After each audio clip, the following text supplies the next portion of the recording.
There is no such thing as taxpayers' money. I know politicians love to talk about it as if every time they spend a single pound of government money, which is what there really is, they were spending your money. But they don't. And there are two reasons for that.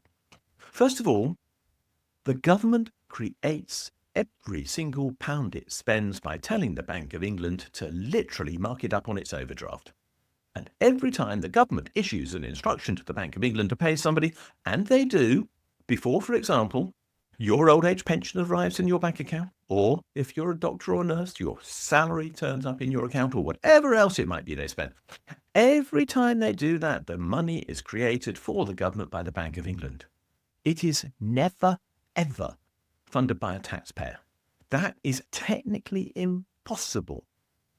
But that doesn't mean to say there isn't a role for tax. There is. Tax is used to ensure that the money that the government creates is reclaimed by it and then cancelled, because otherwise we would have inflation, and nobody wants too much of that.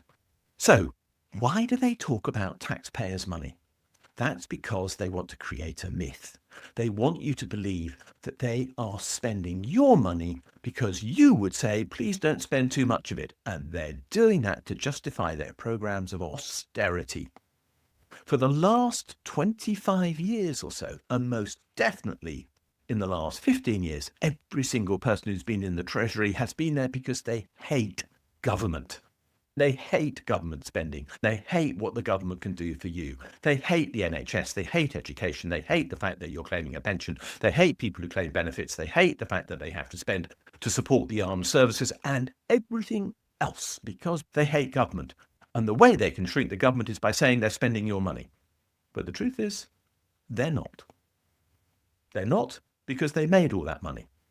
And the truth is that even when they demand money from you, what they're demanding back is the money that they spent into the economy in the first place.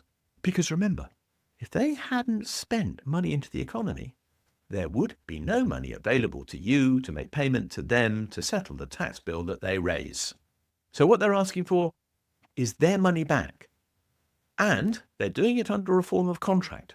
And when you pay somebody to whom you owe money, the money is no longer yours, it's theirs. And so for that second reason, the government also does not spend taxpayers' money. So the claim that there's such a thing as taxpayers' money is a total myth. It's being said to simply argue for the fact that the government shouldn't have money for public purposes when that is what it should be creating to benefit us all.